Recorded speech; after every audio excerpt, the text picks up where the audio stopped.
नमस्कार साथियों, मैं ब्रजेश कुमार आप सभी का स्वागत करता हूं। जॉब मंत्रा के इस ऑनलाइन प्लेटफॉर्म पर जो है इलाहाबाद में माघ मेला की वजह से आने जाने में समस्या हो रही थी, इसलिए मेरी क्लासें जो है शनिवार को नहीं हो पाई थी बेटा। ठीक है, तो आज हम लोग जनगणना से संबंधित क्वेश्चन को देखेंगे और जनगणना से संबंधित कुछ टर्मोलॉजी शब्दावलियों के बारे में जानने की कोशिश करेंगे। ठीक है, तो आपके सामने ये पहला क्वेश्चन है कि भारत के किस राज्य में बस्ती जनसंख्या का सघनतम केंद्रीकरण है। ठीक है, यहां ध्यान देना बेटा। ठीक है, ये ओवरऑल जो है स्लम जो है पॉपुलेशन को नहीं पूछ रहा है, बल्कि जो है कंसंट्रेशन ऑफ स्लम पॉपुलेशन को पूछ रहा है, तो उसके बारे में बताना है। ठीक है, तो भारत के किस राज्य में बस्ती जनसंख्या का सघनतम केंद्रीकरण है, यहाँ इंग्लिश वाला और क्लियर हो रहा है। ठीक है, यहाँ स्लम पॉपुलेशन के बारे में बात कर रहा है, तो इसको ध्यान देना है बेटा। ठीक है, यहाँ तो हम इस आधार पर देखें, ये बात कर रहा है 2011 के बारे में। तो जनगणना 2011 के बारे में देखें तो सर्वाधिक जो श्रम दिखा था सघनता के आधार पर, अर्थात तो किसी राज्य का जो क्षेत्रफल है उस क्षेत्रफल के आधार पर देखा जाए तो सर्वाधिक जो श्रम था वो आंध्र प्रदेश में दिखा था। कहाँ दिखा था बेटा? आंध्र प्रदेश में। लेकिन ओवरऑल सर्वाधिक जो है मलिन बस्तियां श्रम जो है पॉपुलेशन कहाँ दिखी थी, तो वो तो महाराष्ट्र में दिखा था। लेकिन ये सघनता के आधार पर पूछ रहा है भाई कि सघनता में जो है कौन सा राज्य है, तो इसमें आंध्र प्रदेश हो जाएगा। ठीक है, नहीं तो ऐसे ही महाराष्ट्र का धारावी आप जानते हैं काफी प्रसिद्ध है, किसके लिए? स्लम बस्तियों के लिए। कौन सा? धारावी। ठीक है, धारावी मलिन बस्तियों के लिए काफी प्रसिद्ध है। ठीक है, आगे चलते हैं। कह रहा है कि 2011 की जनगणना के अनुसार कौन सा राज्य या संघ शासित प्रदेश में सबसे ज्यादा साक्षरता प्रतिशत है। ठीक है, किसके बारे में कह रहा है? कह रहा है कि भाई जो है चाहे वो स्टेट हो या फिर यूटी हो, इनमें से, ठीक है, तो इनमें से सर्वाधिक जो है हाईएस्ट लिटरेसी रेट किसकी है। ठीक है, जनगणना 2011 के आधार पर। ठीक है बेटा, किसके? जनगणना 2011 के आधार पर। ठीक है, अच्छा हम लिटरेसी रेट या जो है इसमें घनत्व की बात आएगी या जो है इसमें लिंगानुपात आएगा और शिशु लिंगानुपात दोनों आएगा। ठीक है, तो उसके बारे में भी बात हम कर ले रहे हैं। थोड़ा सा बेटा यहाँ हम देख लें चीजों को। ठीक है, उस आधार पर हम आगे बढ़ेंगे। यहाँ हम बात कर लें थोड़ा सा जनसंख्या के बारे में, उसके बारे में हम आगे फिर बात करेंगे।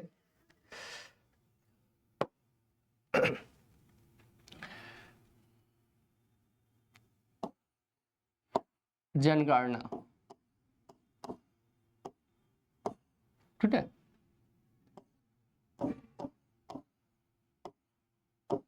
सेंसस। ठीक है, जनगणना के बारे में हम बात कर रहे हैं और इस जनगणना में हमें कुछ टर्मोलॉजी आती है, कुछ शब्दावलियां आती हैं, उन शब्दावलियों के बारे में हम देख ले रहे हैं। ठीक है, जैसे बेटा एक शब्दावली यहाँ आती है जिसको हम लोग जो है जनसंख्या घनत्व कहते हैं। क्या कहते हैं? जनसंख्या घनत्व। तो एक टर्मोलॉजी यहाँ हम लोग देख लें जनसंख्या घनत्व के बारे में।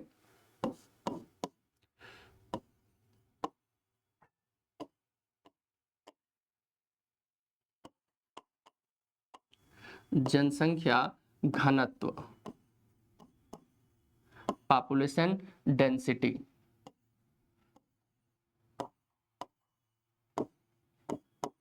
पॉपुलेशन डेंसिटी, ठीक है, पॉपुलेशन डेंसिटी, जनसंख्या घनत्व। जनसंख्या घनत्व निकालने के लिए हमें टोटल जो हमारी जनसंख्या है उस जनसंख्या को हम जो है अपने क्षेत्रफल से, अपने एरिया से क्या करते हैं? डिवाइड कर देते हैं। ठीक है बेटा, तो हम कह सकते हैं कि जो है जनसंख्या घनत्व बराबर क्या होता है? तो जनसंख्या घनत्व बराबर हो जाएगा, ठीक है, कुल जो है जनसंख्या, कुल जनसंख्या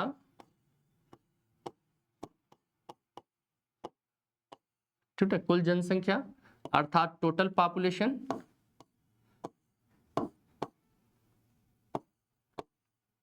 टोटल पॉपुलेशन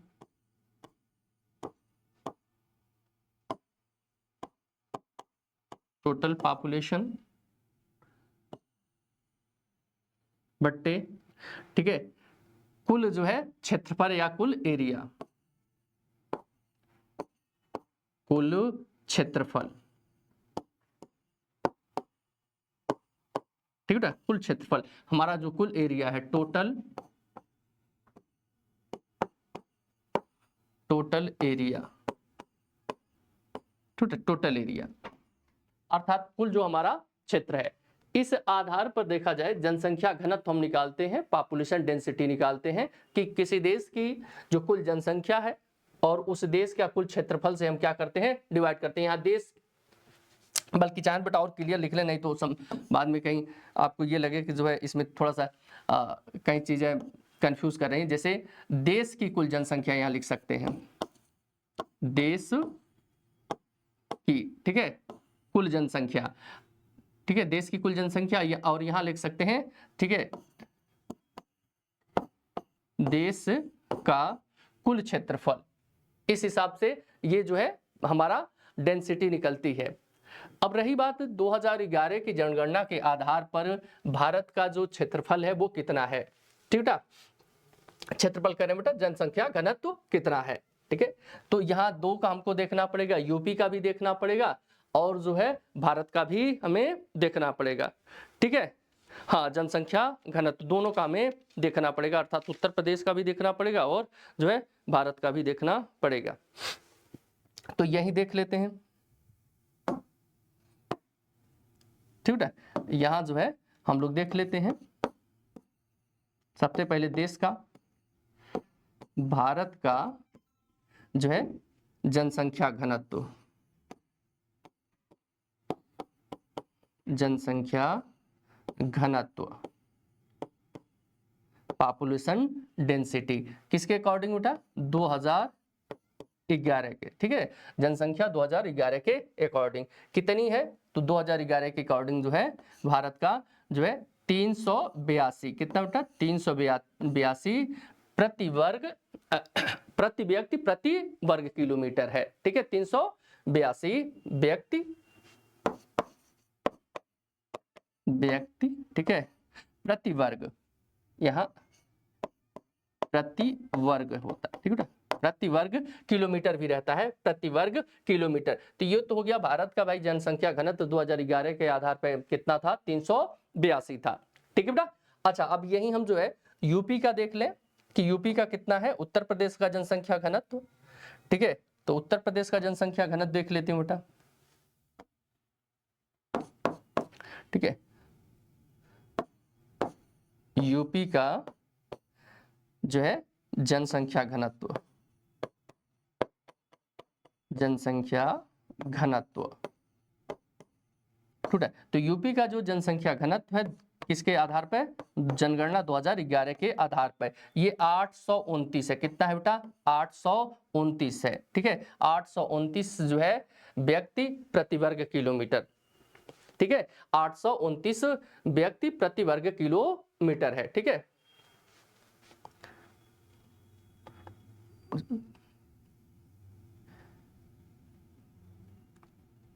829 यही लिखते रहे बेटा, व्यक्ति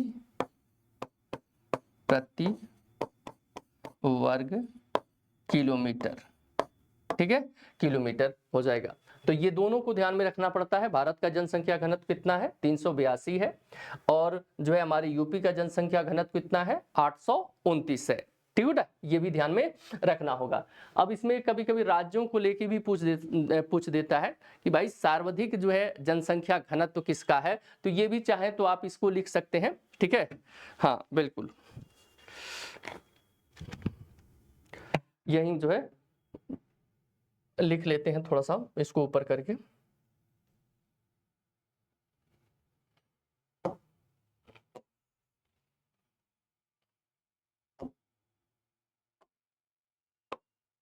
ठीक है, सर्वाधिक जो है जनसंख्या घनत्व वाला राज्य।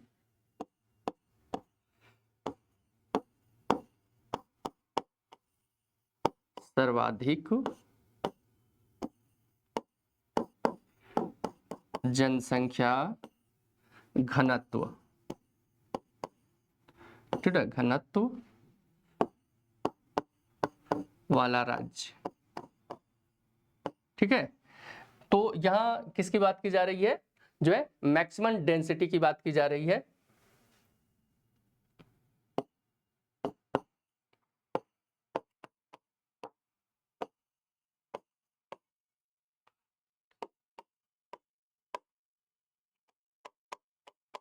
डेंसिटी, ठीक है, वाला राज्य कौन सा है, तो ये बेटा हो जाएगा बिहार। कौन सा है, बिहार है, ठीक है, बिहार है। कितना है बिहार का, तो बिहार का बेटा जो है 1106 है। कितना है, 1106 जो है प्रति वर्ग किलोमीटर है, ठीक है। तो इसका मतलब ये है कि सर्वाधिक जो है डेंसिटी कहाँ पाई जाएगी भारत में, तो बिहार में पाई जाएगी, 1106 पाई जाएगी। अच्छा, न्यूनतम कहाँ पाई जाएगी बेटा, न्यूनतम कहाँ पाई जाएगी, तो न्यूनतम जो है, न्यूनतम जनसंख्या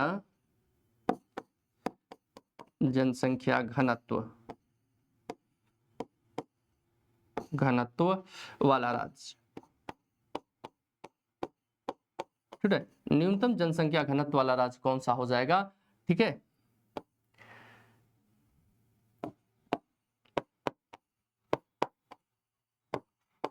मिनिमम डेंसिटी,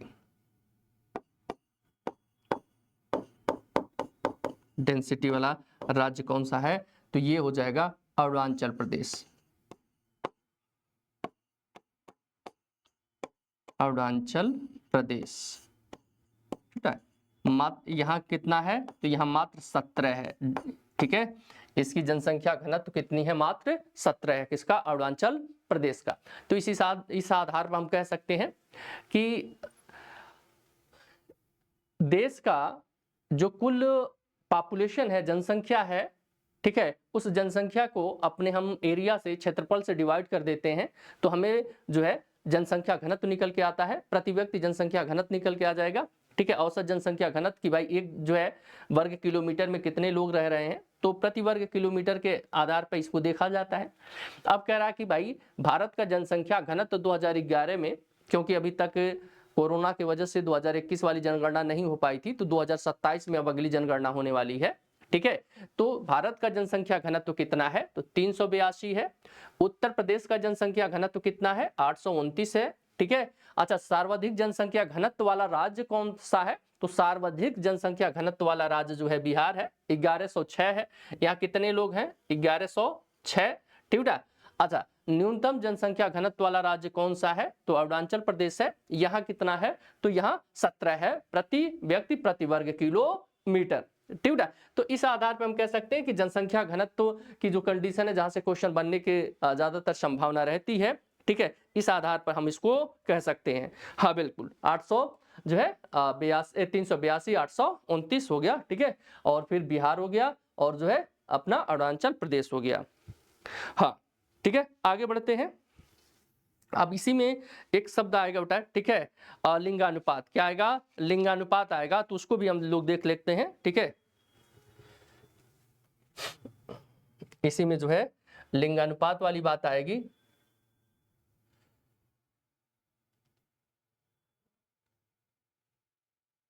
ठीक है, लिंगानुपात।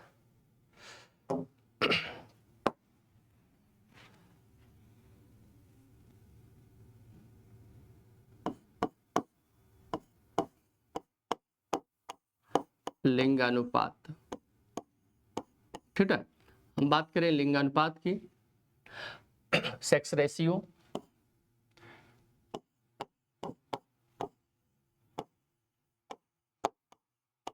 लिंगानुपात, ठीक है। तो लिंगानुपात बराबर क्या होता है, तो स्त्रियों की संख्या, स्त्रियों की संख्या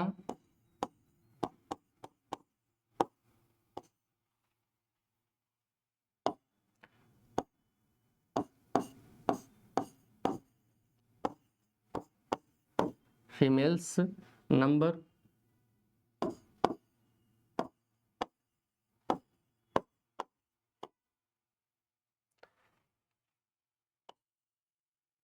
बट्टे जो है पुरुषों की संख्या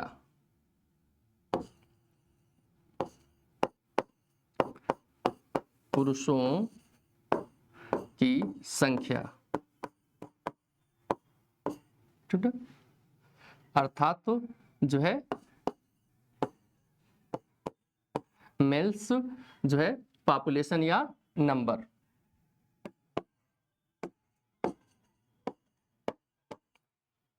ठीक है। और इस आधार पर ऐसे करके, ठीक है, हम यहाँ गुणा किससे कर देते हैं, तो जो है 1000 से, किससे उठा 1000 से 1000 से गुणा कर देते हैं, तो हमारा जो स्त्रियों का और पुरुषों का जो अनुपात है वो अनुपात निकल के आ जाता, ठीक है। इसका मतलब यह है कि 1000 पुरुषों पर स्त्रियों की संख्या को हम क्या कहते हैं, लिंगानुपात कहते हैं, ठीक है। यहाँ हम लिख भी सकते हैं 1000 पुरुषों पर स्त्रियों की संख्या, ठीक है। हम यहाँ लिख सकते हैं 1000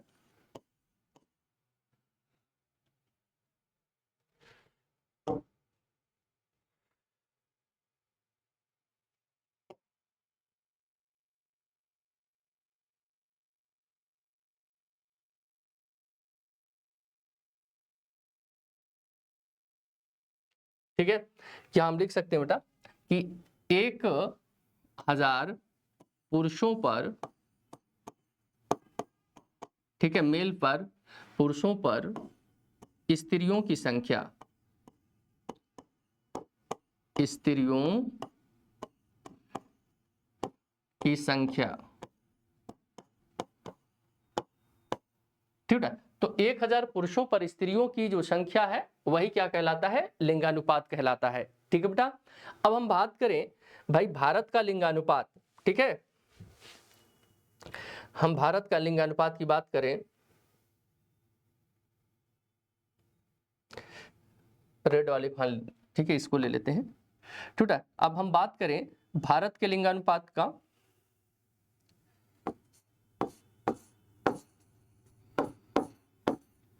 भारत का लिंगानुपात,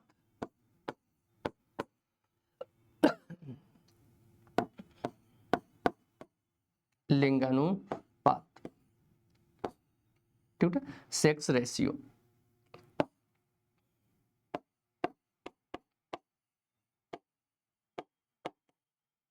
लिंगानुपात। तो भारत का जो लिंगानुपात है, ठीक है, किसके अकॉर्डिंग जो है 2011 के अकॉर्डिंग देखा जाए तो कितना है, 943 है बेटा, कितना है 943। तो 943 जो है स्त्रियां हैं 1000 पुरुषों पर, ठीक है। ये किसके आधार पर, तो जनगणना 2011, ठीक है बेटा, जनगणना 2011 के आधार पर, ठीक है। अच्छा, हम उत्तर प्रदेश के लिंगानुपात की बात करें कि वो यूपी का लिंगानुपात कितना है,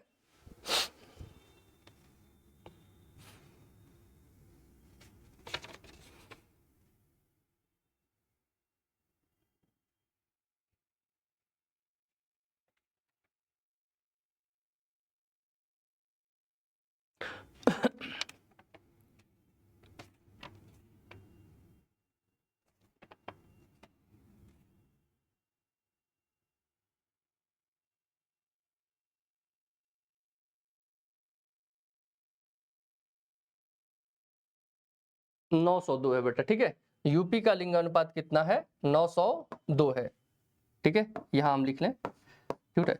यूपी का लिंगानुपात, यूपी का लिंगानुपात, लिंगानुपात, तो यूपी का लिंगानुपात कितना है, तो यूपी का लिंगानुपात बेटा 902 है, कितना है, 902 है, जनसंख्या 2011 के आधार पर, ठीक है। हम सर्वाधिक लिंगानुपात की बात करें तो सर्वाधिक लिंगानुपात जो है, ठीक है, यहाँ इसमें हम चाहें तो लिख सकते हैं भाई सर्वाधिक लिंगानुपात वाला राज्य आप लोग जानते हैं केरल है, ठीक है। हाँ, सर्वाधिक लिंगानुपात वाला राज्य कौन सा है? केरल है। और जो सबसे कम वाला है, ठीक है,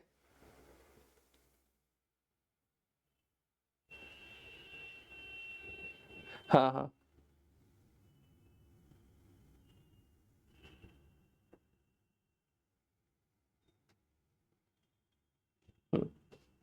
ठीक है। इसी में लिख लेते हैं आगे, सर्वाधिक लिंगानुपात वाला जो है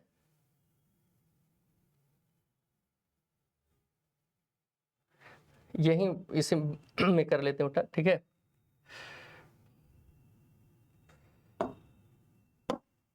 यहाँ, ठीक है, सर्वाधिक लिंगानुपात वाला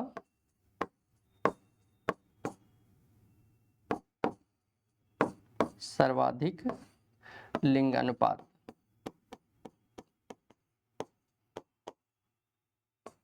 ठीक है, राज्य वाला राज्य, ठीक है।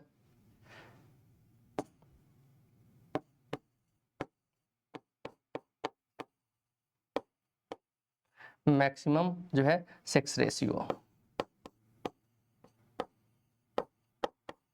ठीक है, ये कौन है? केरल है। ये सभी चीजें आप लोग जानते हैं। केरल का कितना है बेटा? तो केरल का जो है 1084 है, अर्थात 1000 पुरुषों पर 1084 महिलाएं हैं, अर्थात यहाँ हम कह सकते हैं पुरुषों से ज्यादा महिलाओं की संख्या है, ठीक है। तो बहुत अच्छा लिंगानुपात एक तरह से देखा जाए तो केरल का है। न्यूनतम आप सभी लोग जानते हैं किसका है? हरियाणा का, ठीक है। न्यूनतम देखा जाए तो न्यूनतम किसका हो जाएगा? न्यूनतम हरियाणा का हो जाएगा। न्यूनतम लिंगानुपात,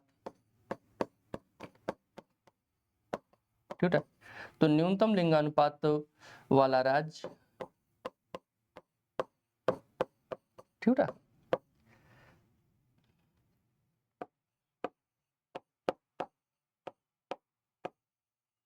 मिनिमम जो है सेक्स रेशियो, ठीक है, किसका है? हरियाणा का। अब तो वहां भी सुधार हो रहा है, ठीक है। हरियाणा का कितना जो है? 879, सबसे कम यही था, ठीक है। तो ये हो गया। अब आ जाते बेटे क्वेश्चन पे। किस क्वेश्चन पे थे हम लोग? क्वेश्चन नंबर जो है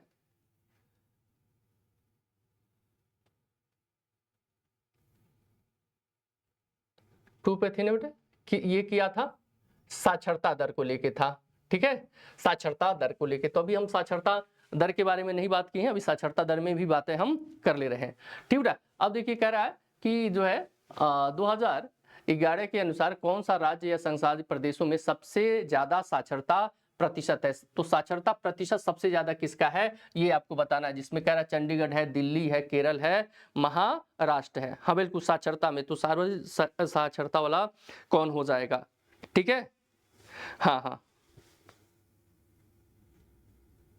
हाँ, ठीक है। तो इसमें सभी लोग जान रहे हैं भाई सर्वाधिक साक्षरता वाला जो राज्य है वो कौन सा है?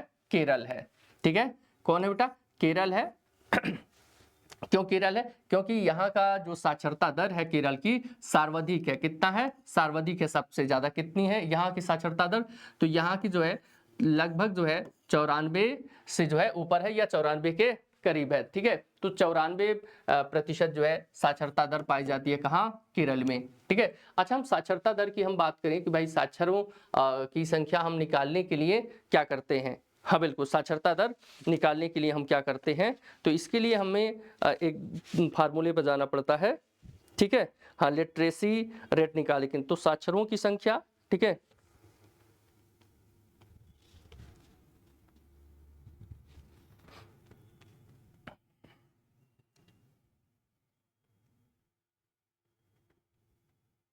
बल्कि यही जो है लिख दे बेटा, साक्षरता दर,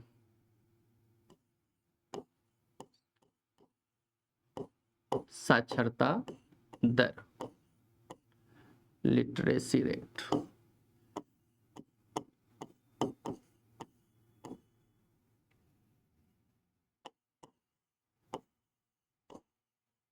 ठीक है, लिटरेसी रेट। ठीक है, तो लिटरेसी रेट बराबर क्या हो जाता है? ठीक है,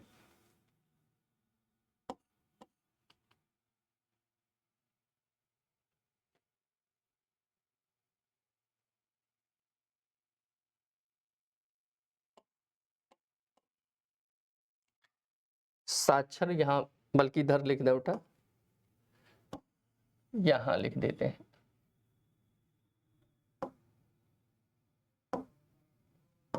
यहां लिख दे रहे हैं बल्कि साक्षरता। यहां हम लिख देते हैं कि साक्षरता में कौन शामिल होता है इसमें, तो 7 वर्ष, ठीक है, आयु वाले लोग शामिल होते हैं।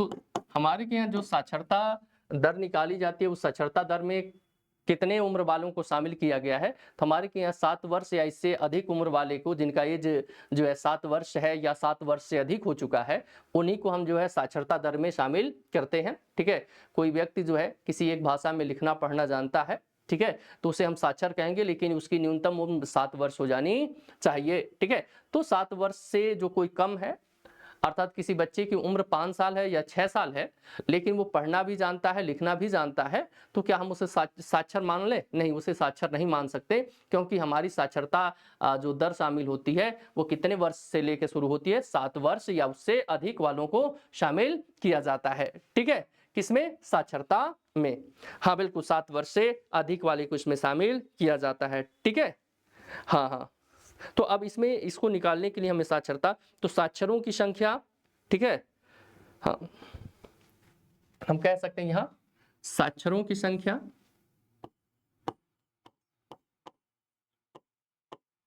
साक्षरों की संख्या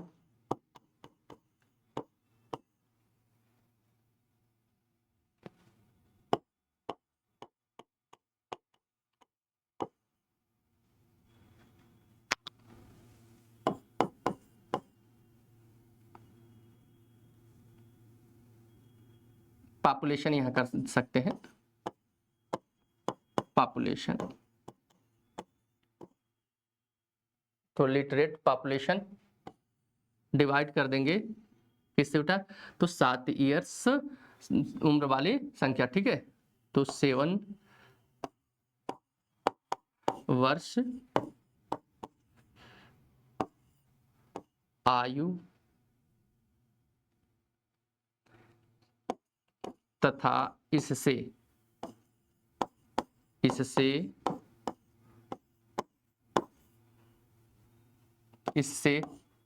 ऊपर के लोग, जिनका उम्र 7 वर्ष है तथा इससे ऊपर के जो लोग हैं, जो 7 वर्ष से एबव है, 7 ईयर्स से एबव भी हैं, ठीक है, तो उनको भी इसमें शामिल किया जाता है। ठीक है, 7 ईयर्स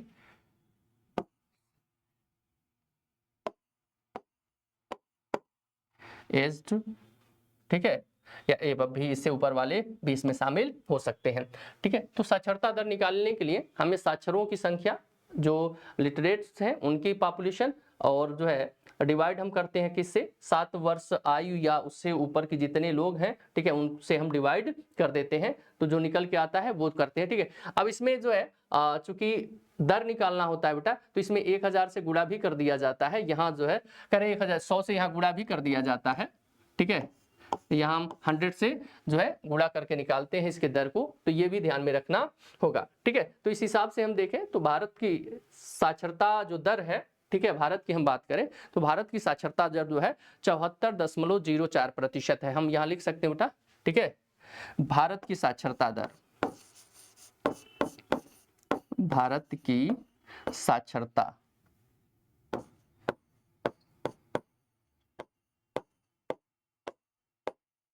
दर, ठीक है।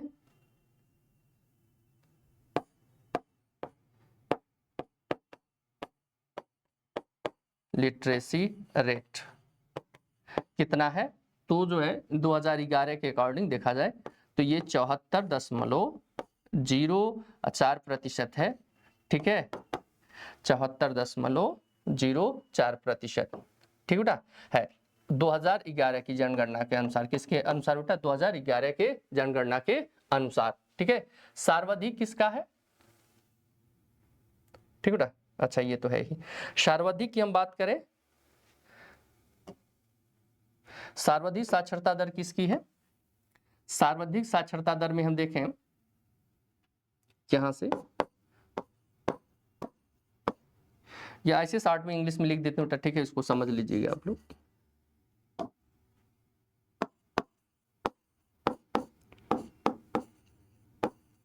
मैक्सिमम लिटरेसी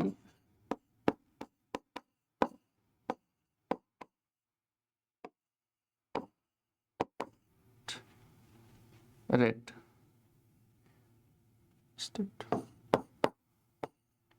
स्टेट, तो वो कौन सा है? तो वो केरला है।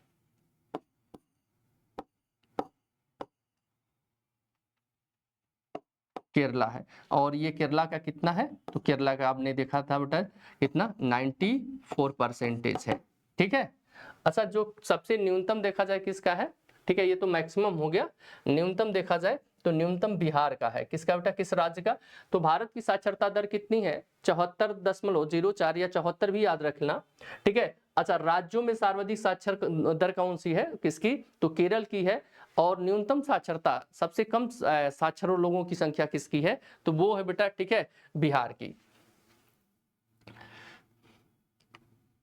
यहां मिनिमम की हम बात कर दें,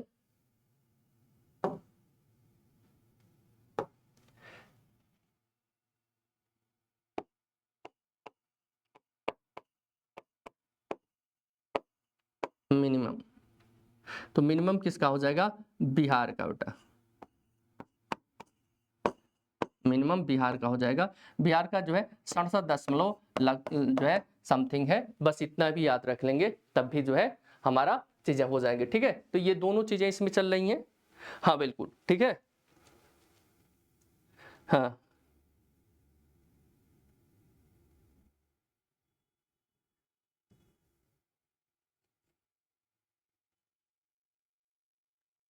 अच्छा, बिहार का 63 कुछ है। अच्छा, यूपी का 67 कुछ, तो यूपी का है ना बेटा। अच्छा, बिहार का, ठीक है, ये तो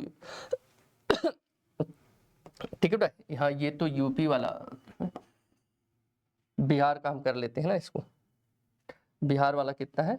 63 कुछ है बेटा, ठीक है, 63% कुछ है, तो ये होगा, ठीक है, 67 कुछ तो जो है वो है, ठीक है। तो इसी आधार पर हम देखें केरल अपना हो जाएगा। आगे बढ़ते हैं अगले क्वेश्चन पे।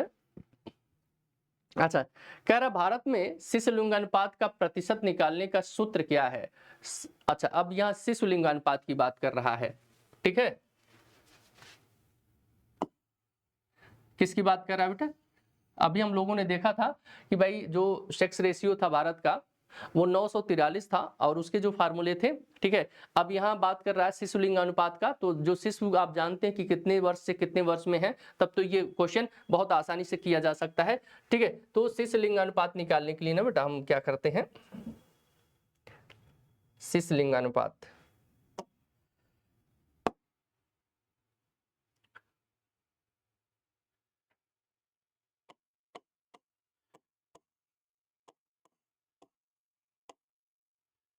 शिशु लिंगानुपात,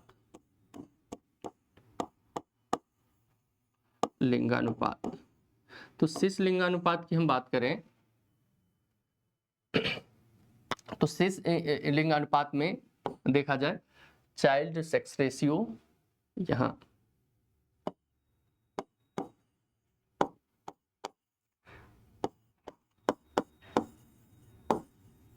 चाइल्ड सेक्स रेशियो, ठीक है। तो शिशु लिंगानुपात में देखा जाए तो 6 वर्ष से अधिक जो है बालिकाओं को शामिल किया जाता है, अर्थात जो है फीमेल को। तो 0 से, ठीक है, 0 से 6 वर्ष, ठीक है, 0 से 6 वर्ष किसको, फीमेल जो इसमें शामिल किया जाएगा। बालिकाएं इसमें मतलब चाहे बालिकाएं कहीं या जो भी आप समझ पाए, ठीक है, तो यहाँ हम बालिकाएं कर दें।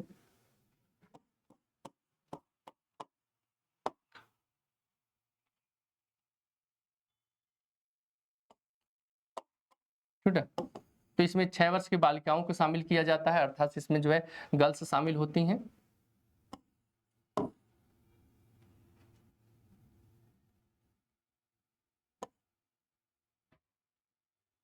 एक मिनट,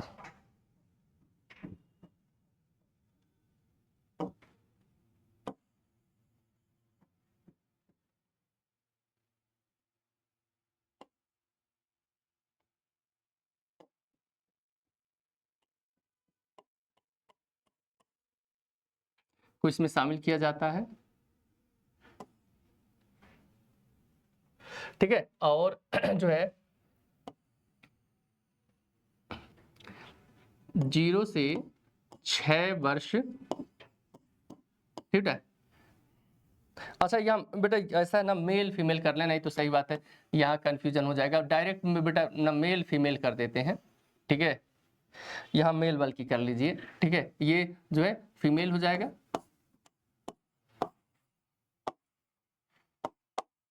ठीक है, फीमेल हो जाएगा। और ये जो है यहाँ 0 से 6 वर्ष के क्या हो जाएंगे, मेल हो जाएंगे,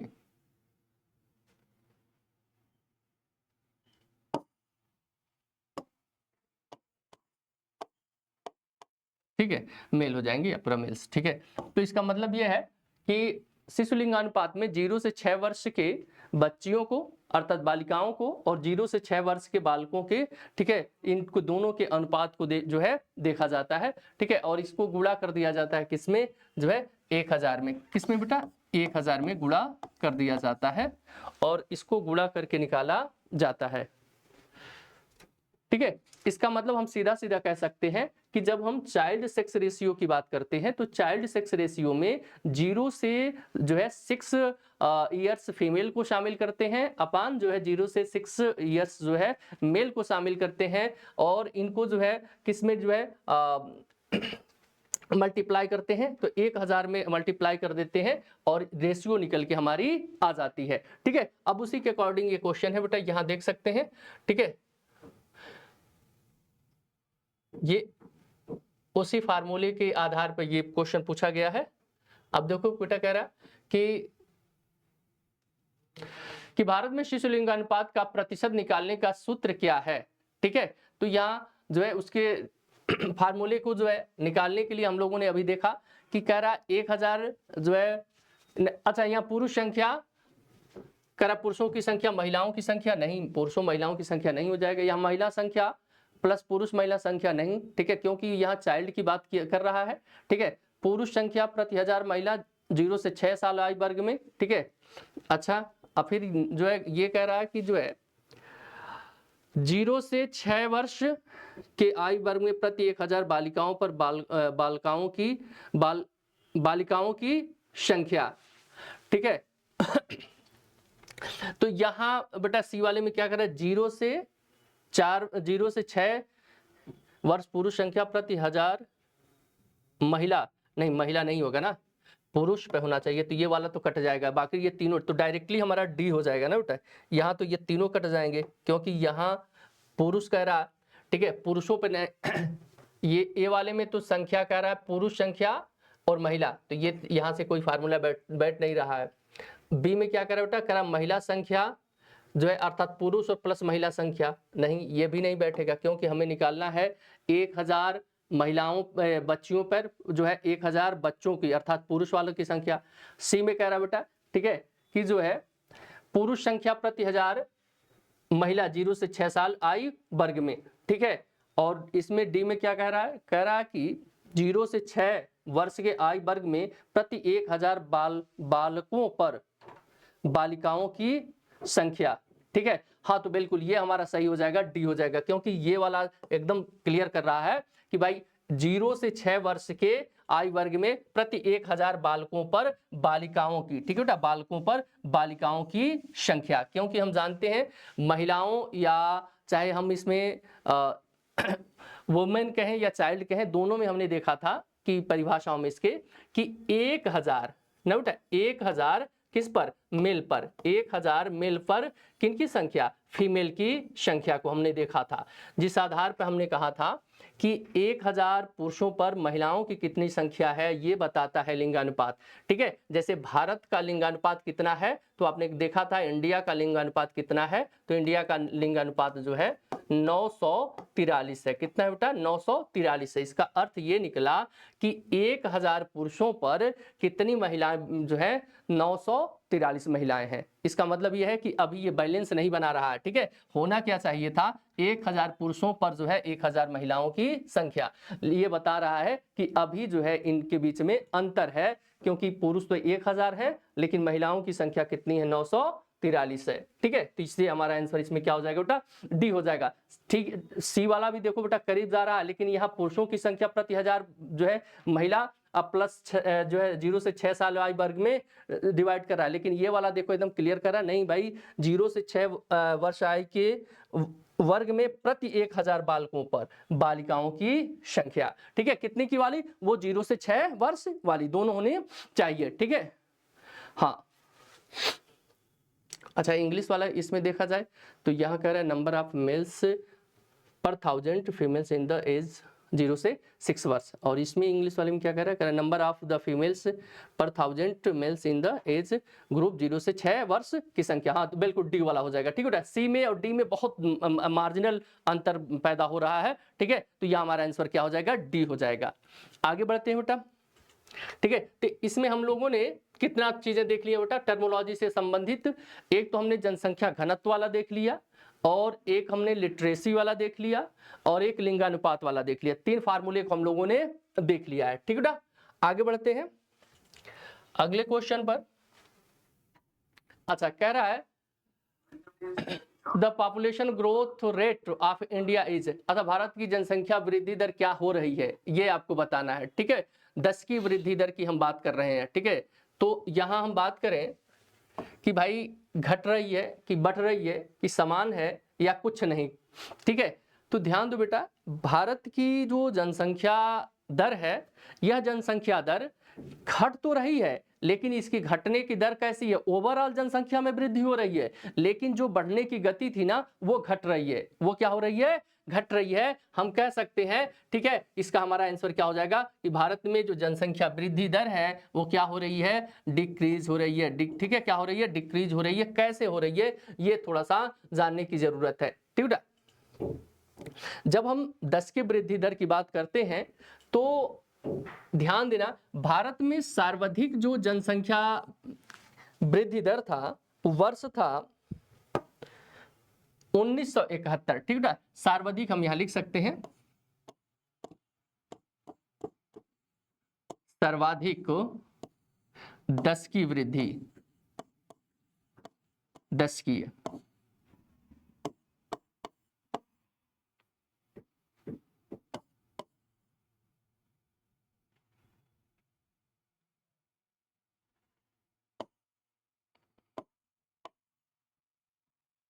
डिकेडल जो है ग्रोथ रेट था, ठीक है। जो सर्वाधिक करा, सर्वाधिक 10 की वृद्धि,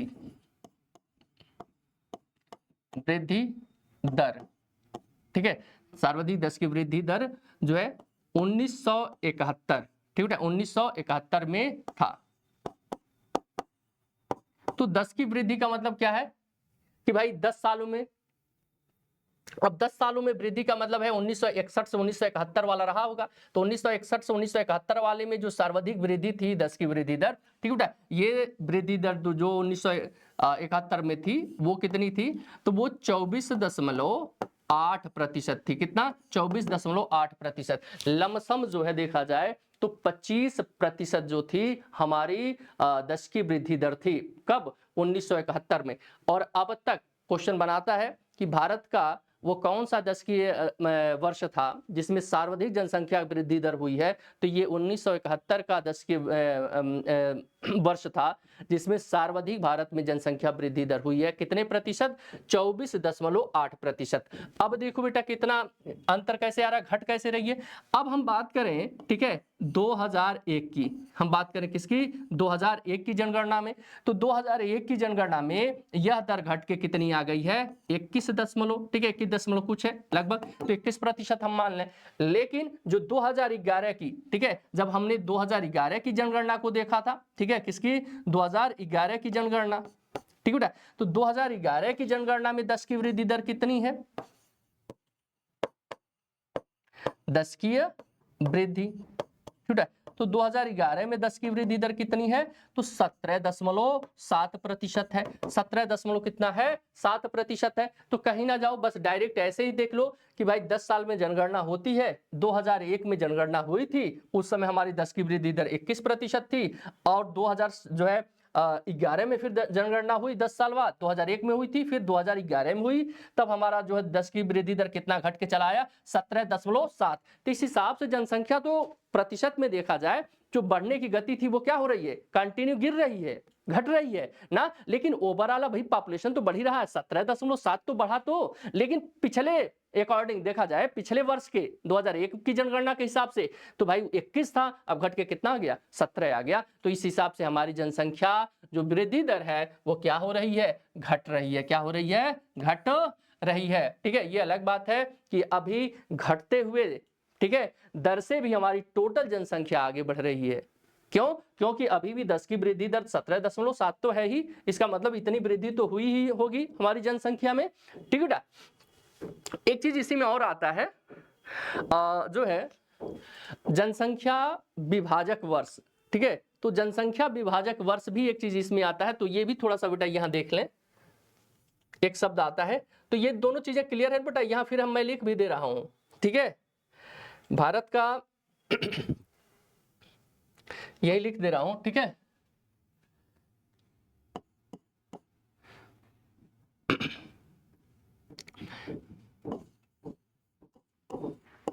ठीक है, यहां लिख रहे हैं भारत के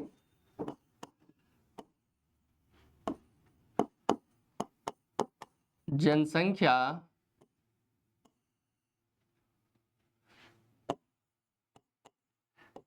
वृद्धि, भारत के जनसंख्या वृद्धि वाला, बल्कि ऐसे लिखना सर्वाधिक नहीं तो बेटा, ठीक है, यहाँ ये समस्या हो जाएगी, ठीक है। तो आप सर्वाधिक ना समझ पाएंगे, इसलिए भारत के सर्वाधिक जनसंख्या वृद्धि वाला जो है दशक, ऐसे लिख दें, स्टार्ट में सही रहेगा, ठीक है।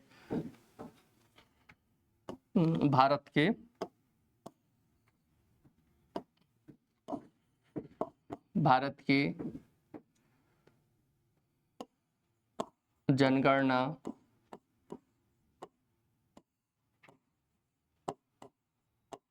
वृद्धि वाला, भारत की जनगणना वृद्धि वाला दशकीय वृद्धि, ठीक है, 10 की वृद्धि। अब 10 की वृद्धि का मतलब 10 साल में वृद्धि, ठीक है। यहां हम लिख दें कोष्ठक में सर्वाधिक,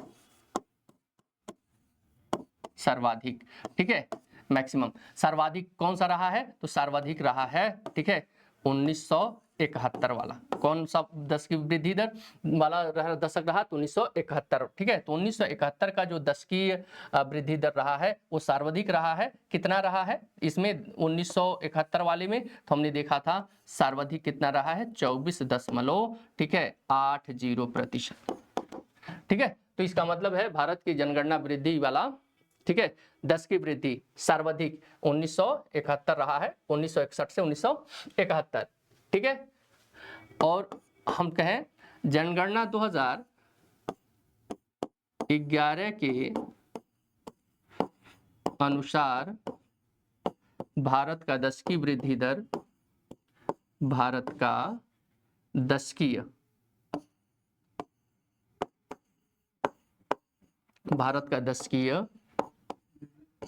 वृद्धि दर, ठीक है। भारत का 10 की वृद्धि दर कितना है?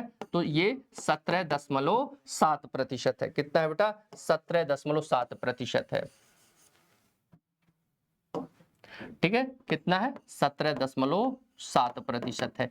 तो इस हिसाब से हम कह सकते हैं कि सर्वाधिक 10 की वृद्धि दर वाला जो दशक है 1971 है, जिसमें 24.80 है। 2011 के अनुसार भारत का 10 की वृद्धि दर कितना है? तो 17.7% है। ठीक है, और वार्षिक वृद्धि, ठीक है, भारत का जो है वार्षिक जनसंख्या वृद्धि दर, वार्षिक एनुअल, ठीक है, वार्षिक जनसंख्या वृद्धि दर,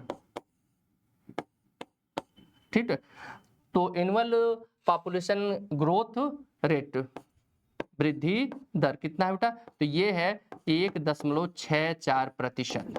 ठीक है, तो 10 की वृद्धि दर 17.7% रही है, और वार्षिक वृद्धि दर भारत की कितनी रही है 2011 की जनगणना के आधार पर? ये सब 2011 के आधार पर है, तो 1.64%। दोनों से क्वेश्चन पूछा गया है कि 2011 में जो है भारत का 10 की वृद्धि दर कितना है, तो बेटा एकदम इसे याद ही करना पड़ेगा क्योंकि ये पूरा डाटा इसमें भरा रहता है। तो 17.7%। ठीक है, ऐसे पूछ ले कि भारत का वार्षिक जनसंख्या वृद्धि दर 2011 के अनुसार कितना रही है, तो 1.64% तो रही है। ठीक है, इसी में एक शब्द आता है बेटा, ठीक है, एक शब्द आता है भारत के जनसंख्या के इतिहास में, ठीक है, जो है जनसंख्या का महान विभाजक वर्ष, ठीक है, ग्रेट डिवाइड ईयर्स।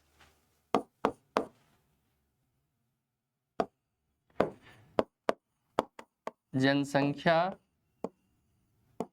के इतिहास में महान विभाजक वर्ष, महान विभाजक वर्ष, ठीक है, मान जो है महान विभाजक वर्ष, ग्रेट, यही लिख लेते हैं अलग से थोड़ा सा, ग्रेट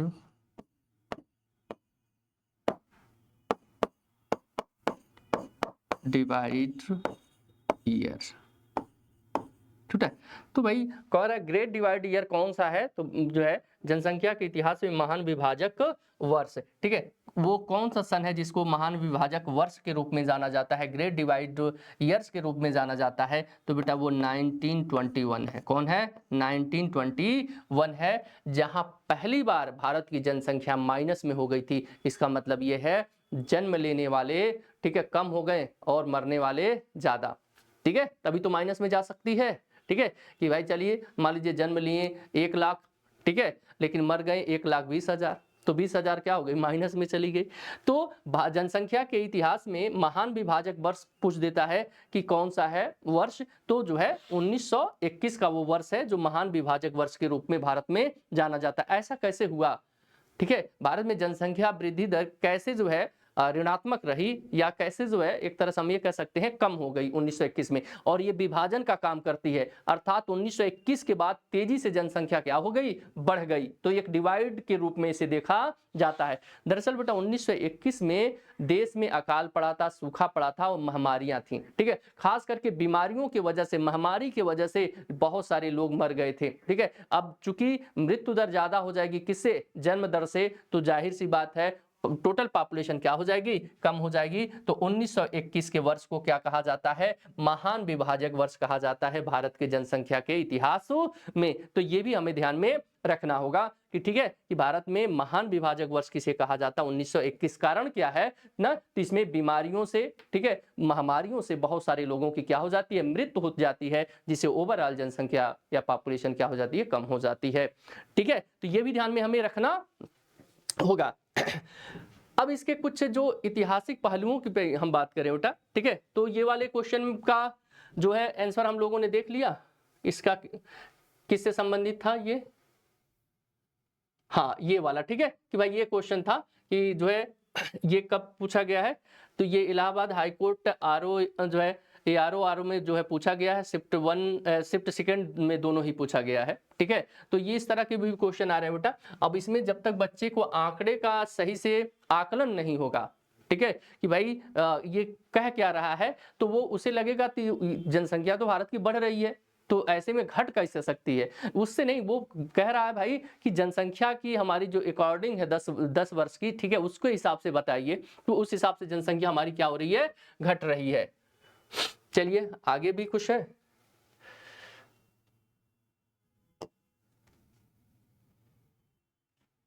अच्छा हाँ, कह रहा जनगणना 2011 के अनुसार भारत का सबसे ज्यादा शहरीकरण किस राज्य में हुआ है। शहरीकरण सर्वाधिक कहाँ हुआ है, ठीक है। कह रहा which of following is the most urbanisation state of India, ठीक है, अकॉर्डिंग 2011, ठीक है। तो भाई सर्वाधिक जो है अर्बनाइजेशन कहाँ देखने को मिलेगा हमें, ये आपको बताना है इसमें। तो कहाँ मिलेगा? महाराष्ट्र भी है, मिजोरम भी है, गोवा भी है, तमिलनाडु भी है, इनमें से कहाँ मिलेगा, ठीक है बेटा। तो इसको लमसम ज्यादातर बच्चे जानते हैं। सर्वाधिक शहरीकरण किस राज्य में हुआ है भारत के, ठीक है, तो गोवा में। कहाँ हुआ बेटा? गोवा में सर्वाधिक जो है हुआ है, ठीक है। हाँ, अब गोवा के बाद जो है देखा जाए, ठीक है, तो तमिलनाडु में हुआ है, ठीक है। तो ये सभी चीजें इसमें ध्यान में रखना होता है। तो सर्वाधिक जो है शहरीकरण किस राज्य में हुआ है भारत के, तो ये गोवा में हुआ है, ठीक है। अन्य चीजें भी थोड़ी थोड़ी कुछ चीजें रहता है जिसको ध्यान में रखना है हमें, ठीक है। जैसे मान लीजिए आपसे ये पूछ दिया जाए कि भारत में पहली बार जो है जनगणना कब कराई गई थी, ठीक है, तो ये भी ध्यान में रखना बेटा।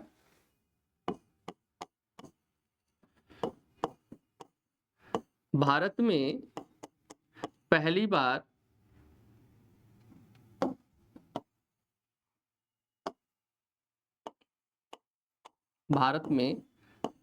बार या सर्वप्रथम पहली बार जनगणना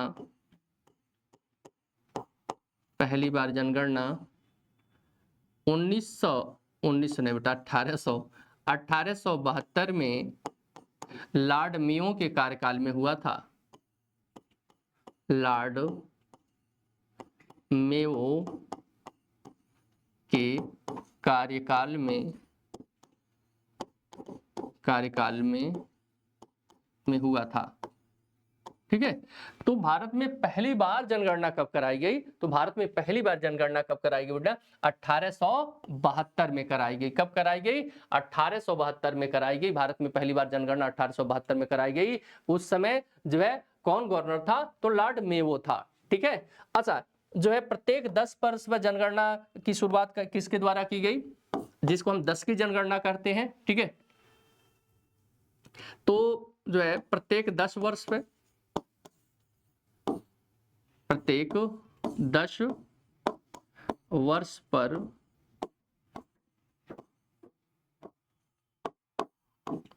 जनगणना की शुरुआत, ठीक है। तो प्रत्येक 10 वर्ष पे, या जिसको हम 10 की कह सकते हैं, ठीक है, 10 की जनगणना की शुरुआत किसने किया था? शुरुआत तो जो है 1881 में, ठीक है, 1881 में, 1881 में जो है लॉर्ड रिपन द्वारा शुरू किया गया। किसके द्वारा बेटा? लॉर्ड रिपन बहुत अच्छा भारत का ये जो है वायसराय रहा है, ठीक है, या गवर्नर कह सकते हैं।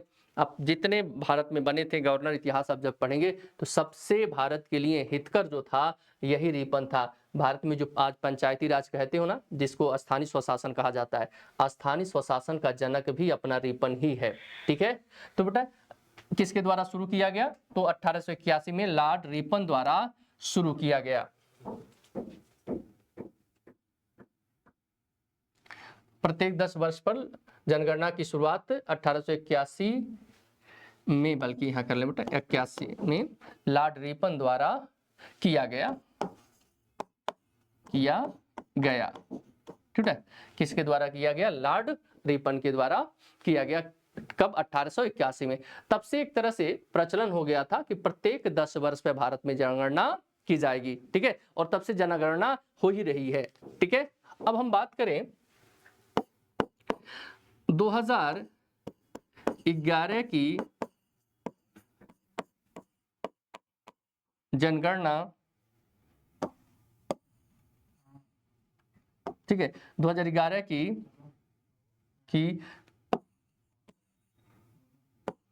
जनगणना, ठीक है, 2011 की जनगणना 15वीं जनगणना थी, ठीक है, जनगणना भारत की 15वीं जनगणना थी, ठीक है, भारत की 15वीं जनगणना थी। कौन सी जनगणना थी बेटा? 15वीं जनगणना थी, तो भारत की 15वीं जनगणना थी, ठीक है। अच्छा, स्वतंत्र भारत की ये 7वीं जनगणना थी, स्वतंत्र भारत की 7वीं जनगणना थी,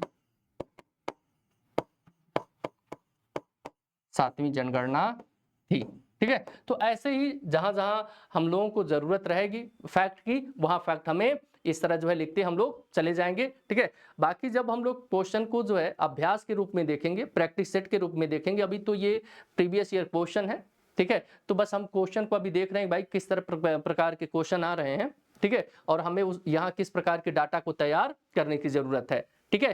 तो ये भी सभी चीजें ध्यान में रखना, और अन्य चीजें भी इसमें रहेंगी, ठीक है। जैसे 2011 की जनगणना के समय आयुक्त कौन थे, ठीक है भाई, यहाँ जो जनगणना आयुक्त होते हैं वो कौन थे, भारत के पहले जनगणना आयुक्त कौन थे, और साथ में ये भी, ठीक है, कि 2011 की जनगणना में क्या क्या अन्य चीजें भी इसमें शामिल किया गया था, उसको भी हम लोग देखते चलेंगे, ठीक है। तो आज बेसिक चीजों को हम लोगों ने कुछ देख लिया है। इनमें से बेटा जो भी फैक्ट लिखाया गया है एकदम एग्जाम के अकॉर्डिंग ये क्वेश्चन बन रहे हैं, ठीक है, उसी के अकॉर्डिंग इसको हमने लिखवाया है, ठीक है। थोड़ा सा याद करने में समस्या तो होती है, लेकिन एक दो बार जो वीडियो आप देख लेंगे तो ये चीजें एकदम क्लियर हो जाएंगी, ठीक है। बाकी अभी यही जनगणना आपका काम करेगा, क्योंकि 2027 में जनगणना होने वाली है, अभी वो डाटा समय लगेगा आप फाइनल आने में, तो अभी मान के चलिए जो भी एग्जाम में पूछा जाएगा वो 2011 की जनगणना के आधार पर ही पूछा जाएगा। और आप देख ही रहे हैं सभी जितने क्वेश्चन पूछे जा रहे हैं सब 2011 के आधार पर पूछे जा रहे हैं, ठीक है।